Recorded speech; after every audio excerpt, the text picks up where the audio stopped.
आवाम की आवाज में आप सभी का हार्दिक अभिनंदन है। आवाम की आवाज की आज के प्रोग्राम में हम नगर के 3 विभूतियों का साक्षात्कार आरंभ कर रहे हैं। साक्षात्कार की प्रथम कड़ी में आज के हमारे मेहमान हैं अविराज जैन। अविराज जैन नगर के श्री आदरणीय मुकेश कुमार जैन जी के सुपुत्र हैं और इन्होंने हाल ही में आज के नीट में अपना सफलता दर्ज की है। आइए हम उनसे उनके अनुभव को जानेंगे और उनकी सफलता का राज उनसे पूछेंगे। आपने 12th कहाँ से पास किया? मैंने 12th मैक्रोविजन एकेडमी बुरहानपुर से पास किया है। अच्छा, वहाँ पर कैसा माहौल था? वो इंस्टीट्यूट एक ही चीज़ के लिए माना जाता है जो कि डिसिप्लिन। वहाँ पे हमें बहुत अच्छा एनवायरनमेंट पढ़ने के लिए मिलता था और यही वहाँ की सबसे अच्छी चीज़ थी जो कि मुझे बहुत बेनिफिट की। आपने अपने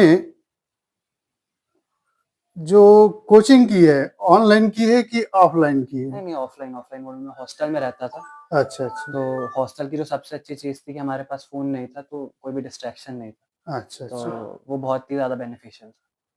तो वहाँ पर केवल आपने उस इंस्टीट्यूशन से ही कोचिंग ली है कि अदर ऑनलाइन कोचिंग भी आपने ली है, उसका जैसे सहयोग लिया है? कभी-कभी कुछ चीज़ें समझ नहीं आती थी, तो मैंने ज़रूर कहीं-कहीं बाहर से भी हेल्प ली है। जैसे कि ऑनलाइन लेक्चर्स होते थे, तो पीडब्ल्यू के सलीम सर से मैंने फिज़िक्स पढ़ा है, जो कि ऑफ़ कोर्स मेरे जो अभी फिज़िक्स में अभी 125 मार्क्स थे, जो कि मेरी रैंक बढ़ाने में बहुत हेल्प की उसने। अच्छा, आप दिन में कितने घंटे प्रिपरेशन करते थे? घंटे का तो नहीं कह सकते, ऐसा होता था एक कि हाँ, एक लगभग टारगेट रहता था कि कि हमेशा 8 घंटे, 5 घंटे, 6 घंटे कितना रहता था? क्लासरूम से मिला के आप टोटल बताइए। क्लासरूम से अगर मिला के देखें तो 10 घंटे, 12 घंटे तो कम से कम हो ही जाता था। सुबह 7 घंटे की क्लासेस, फिर शाम अच्छा, को 7-8 आपने घंटे। बहुत ही कड़ी मेहनत की है और ये नीट जो हुआ है, एक पहले हुआ है हुँ। जिसमें पेपर लीक हो गया, उसके बाद दोबारा फिर नीट हुआ है।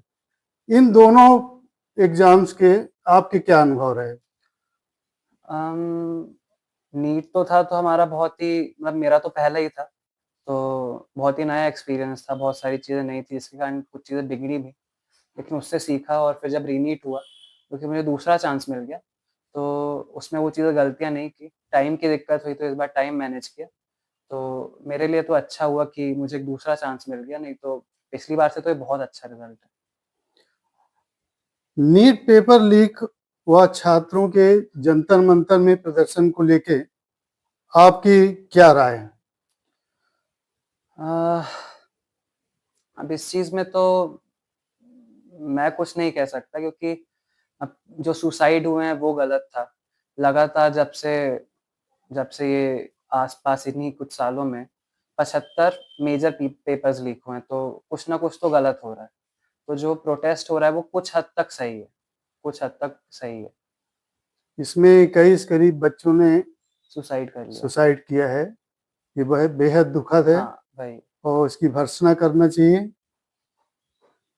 नीट पेपर जो होता है उसमें और क्या सुधार होने की चांसेस हैं कि जिससे छात्रों को और बेहतर सुविधा मिले और वो अच्छे से दे पाए पेपर?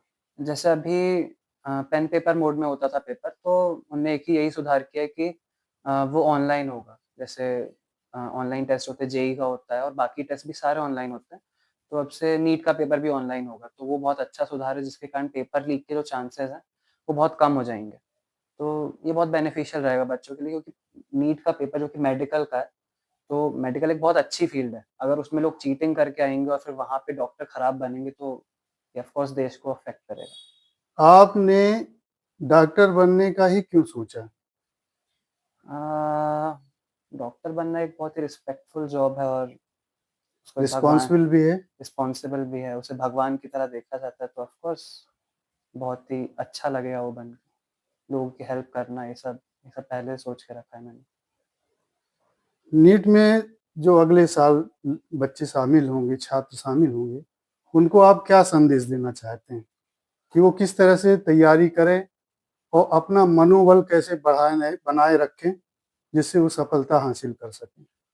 मेरा तो एक यही सजेशन है कि जैसे 3 सब्जेक्ट होते हैं, तो बायो का 360 मार्क्स होता है, राइट? तो वो 360 जो नंबर हैं, उस वो सिक्योर करके रखना बहुत ज़रूरी है, क्योंकि वो तुम्हारा क्वालिफ़िकेशन देखेगा। उसके बाद केमिस्ट्री और फिज़िक्स 2 जो सब्जेक्ट बचे, उसमें से एक पावरफुल होना चाहिए, जिससे तुम मार्क्स स्कोर करके आराम से एक एमबीबीएस की सीट पकड़ सको। उसका ज केमिस्ट्री या फिजिक्स? फिजिक्स में कुछ बच्चों गेन का ज़्यादा होना चाहिए कि केमिस्ट्री में ज़्यादा गेन होना चाहिए? मेरा तो ये कहना है कि केमिस्ट्री स्कोरिंग है, लेकिन अगर तुम्हें फिज़िक्स नहीं आती, तो तुम्हें बायो और केमिस्ट्री मुश्किल लगेगा। अच्छा। फिज़िक्स में अगर तुम्हारे कॉन्सेप्ट क्लियर नहीं है, तो दिक्कत होती है। तो फिज़िक्स को अच्छे से आगे लेके चलना बहुत ज़रूरी है। अब मैं आखिरी में ये जानना चाहूँगा कि आपकी इस सफलता में, आपके इस सफ़र में, नीट के सफलता के सफ़र में आप किसे श्रेय देना चाहेंगे? ऑफ़ कोर्स वो मेरे परिवार वाले रहेंगे, क्योंकि उनने कभी मुझे फ़ोर्स नहीं किया, किसी भी चीज़ के लिए, और मैं ऑफ़ कोर्स पेरेंट्स से यही कहना चाहूँगा कि अगर बच्चा नहीं कर पा रहा है, तो उनकी मजबूरी समझिए, क्योंकि ऑफ़ कोर्स 22 लाख बच्चे बैठते हैं, और देश में प्राइवेट को मिला के सिर्फ़ 1 लाख सीट्स हैं। और इस रेशियो को आप समझ सकते हैं, 22 लाख और 1 लाख जो सीट्स हैं, वो भी प्राइवेट, बहुत सारे लोग अफ़ोर्ड नहीं कर सकते। तो बच्चों पे प्रेशर तो डालना बहुत गलत है, जो कि मुझ पर कभी नहीं डाला गया। आप मुझ श्रेय किसे देना चाहेंगे? स्कूल को, मैं ऑफ़ टीचर्स कोर्स को, अपने कोई पे विशेष टीचर रहे हों जिन्हें आपको ज़्यादा मोटिवेट किया हो? मेरे लिए तो सबसे पहले मेरे मम्मी-पापा और दोनों दीदी हैं, जिनने मुझे हर एक स्टेप पे सपोर्ट किया, और हमारे केमिस्ट्री के सर, जिनने हमें बहुत अच्छे से पढ़ाया, जिसके कारण मेरी केमिस्ट्री उनका बहुत अच्छी नाम थी। लेना चाहेंगे? उनका नाम है रामू सर। अच्छा, साउथ इंडियन है वो बहुत अच्छा पढ़ाते थे। अच्छा, अच्छा। तो मैं ऑफ़ कोर्स उनको इसका श्रेय देना चाहूँगा। नगर की ओर से आपकी सफलता के लिए बहुत-बहुत बधाई, बहुत-बहुत और धन्यवाद। हमारे चैनल की ओर से, आवाम की आवाज़ की ओर से आपको बहुत-बहुत बधाई। Thank you.